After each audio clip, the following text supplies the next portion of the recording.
Hello students, today we are going to discuss about the next part of the numerical based on the chapter 8 motion.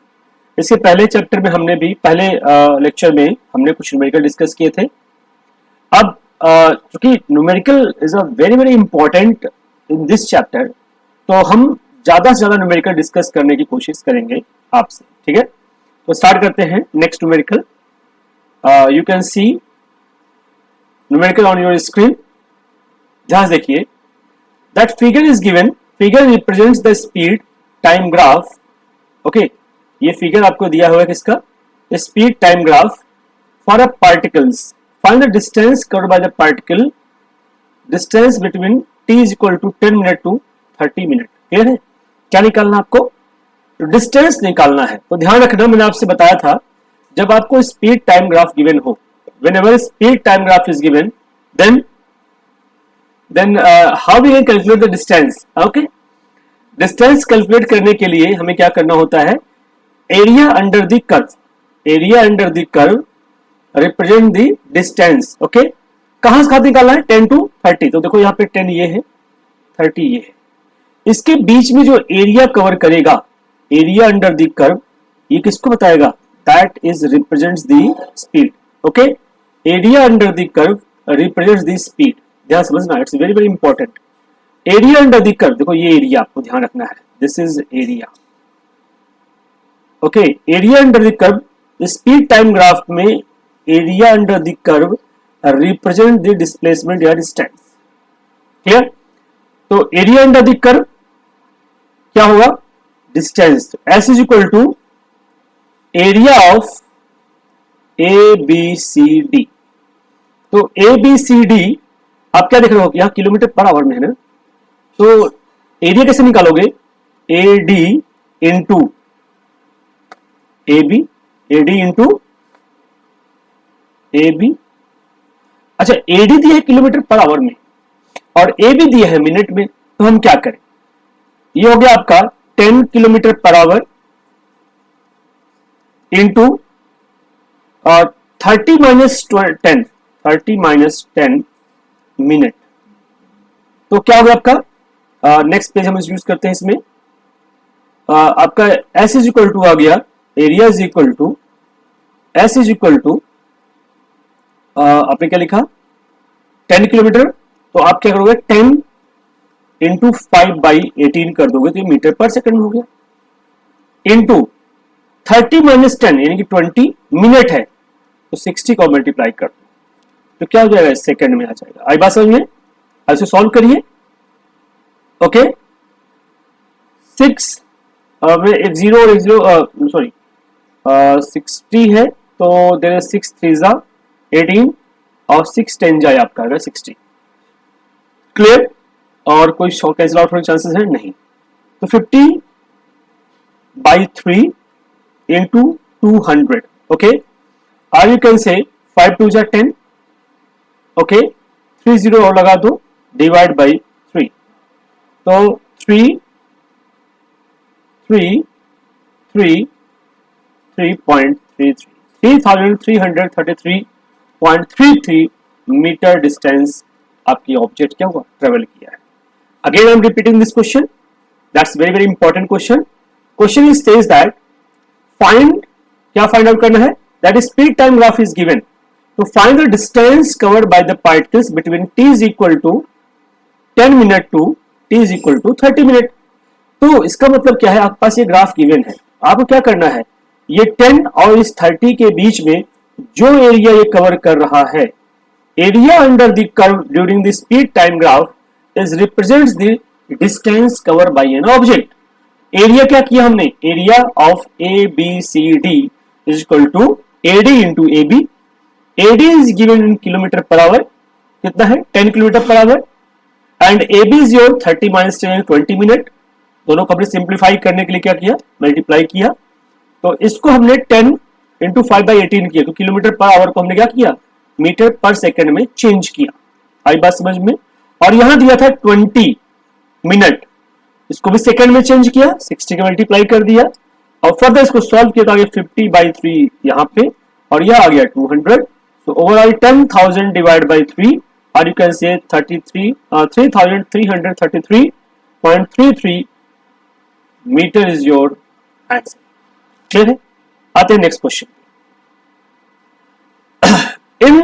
It is estimated that the radio signal takes 1.27 seconds to reach the earth from the surface of the moon. That's very very interesting question. ये आपका अर्थ है, okay, और ये आपका moon है। Moon को मैं लिख रहा हूं M, अर्थ लिख रहा हूं E। रेडियो सिग्नल कितना टाइम लेता है? मून से अर्थ पे आने में टोटल टाइम ले रहा है 1.27 सेकेंड। ठीक है?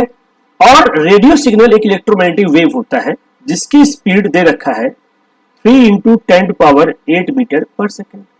ये स्पीड है। इस स्पीड से रेडियो सिग्नल मून से कहां आ रहा है? अर्थ पे आ रहा है। ओके, तो calculate the distance of the moon from the earth.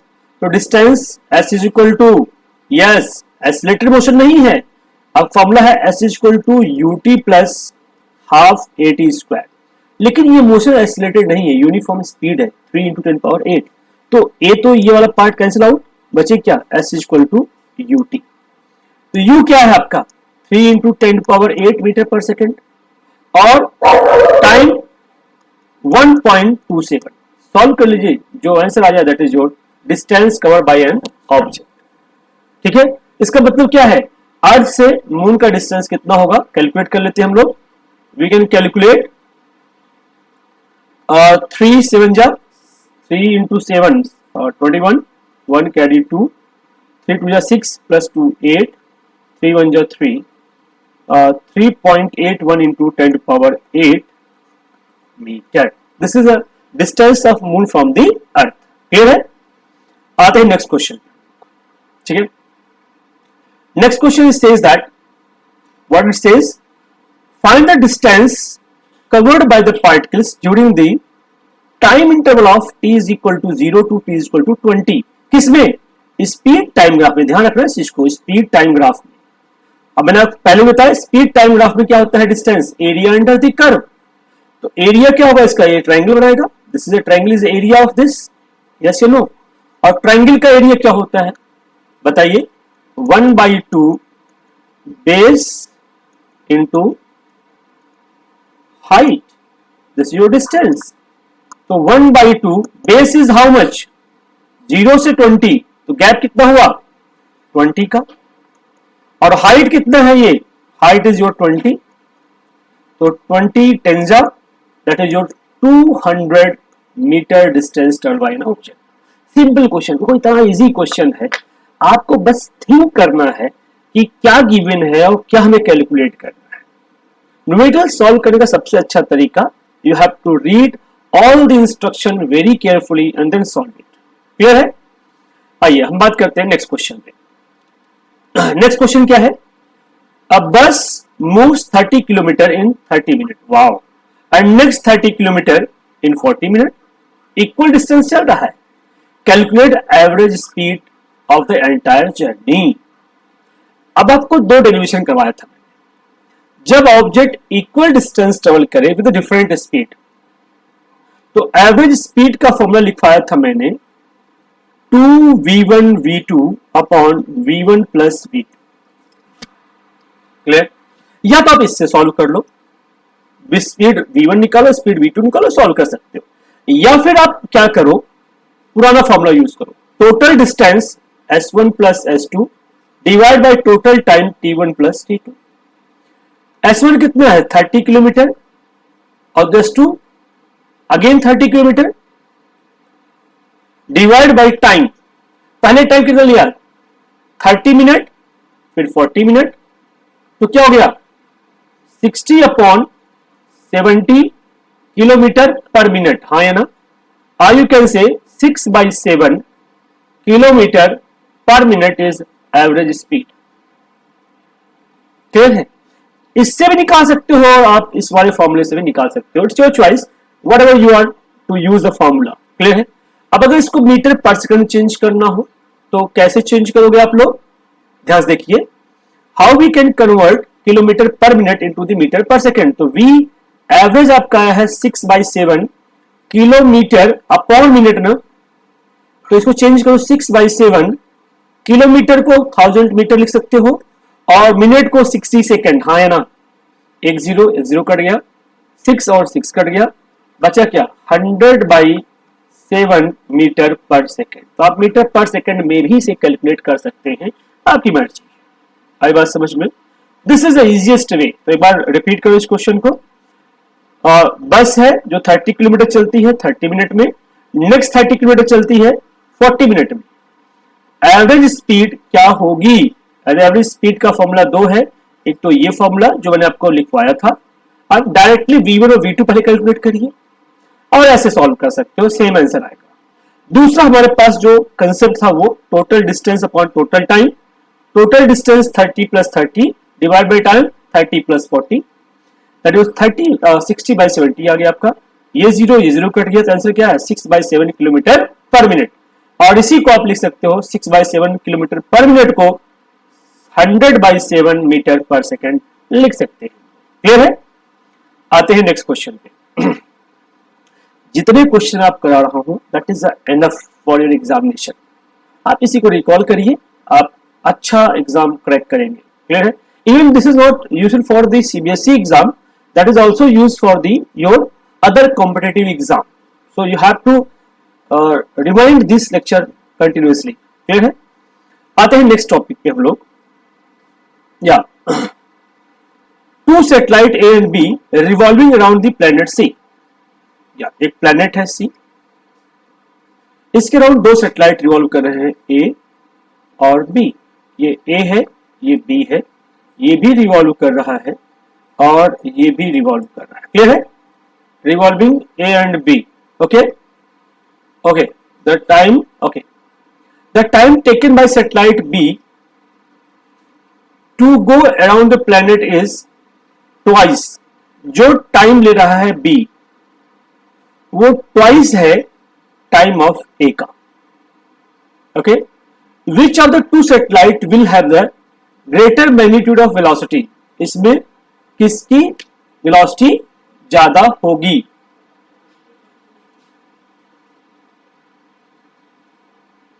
Okay, obviously अगर एक ही ऑर्बिट में है दोनों सैटेलाइट, ठीक है, जो टाइम ज्यादा लेगा उसकी स्पीड कम होगी और जो टाइम कम लेगा उसकी स्पीड ज्यादा होगी। तो टाइम कम कौन ले रहा है?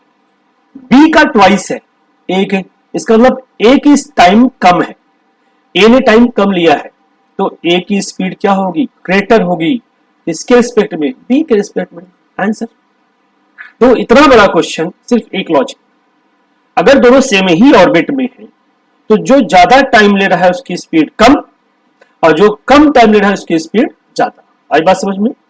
लास्ट क्वेश्चन इस चैप्टर का हम डिस्कस करते हैं और नेक्स्ट वीडियो में हम लोग यूनिफॉर्म सर्कुलर मोशन को डिटेल में पढ़ेंगे, because uniform circular motion is a very very important. तो ये लास्ट क्वेश्चन है आज का।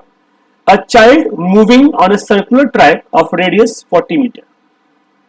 चलो भाई, एक चाइल्ड है जो सर्कुलर ट्रैक पे मूव कर रहा है जिसका रेडियस कितना है?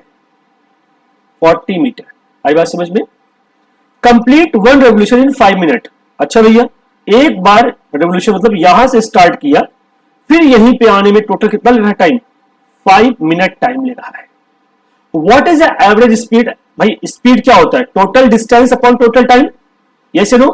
टोटल डिस्टेंस कितना होगा? 2πr divide by total time कितना है? 5 मिनट। टी जिसे आप लिख रहे हो, तो 2π मतलब 3.14, आर मतलब रेडियस कितना है इसका? 40, डिवाइड बाय टाइम कितना है? 5 × 60। You can solve it and find the answer. Average velocity क्या होगी? एवरेज वेलोसिटी ऑब्वियसली डिस्प्लेसमेंट कितना हुआ, जहां चला वहीं वापस आ गया, तो डिस्प्लेसमेंट 0 डिवाइड बाय टाइम, तो एवरेज वेलोसिटी क्या हो गया? 0। तो ये इजीएस्ट क्वेश्चन है और ये सर्कुलर मोशन क्वेश्चन था जो हम अगले टॉपिक में डिस्कस करेंगे डिटेल में। तो आज यही स्टॉप करते हैं, कल के लेक्चर हम डिस्कस करेंगे uniform circular motion. Thank you everyone, thank you so much.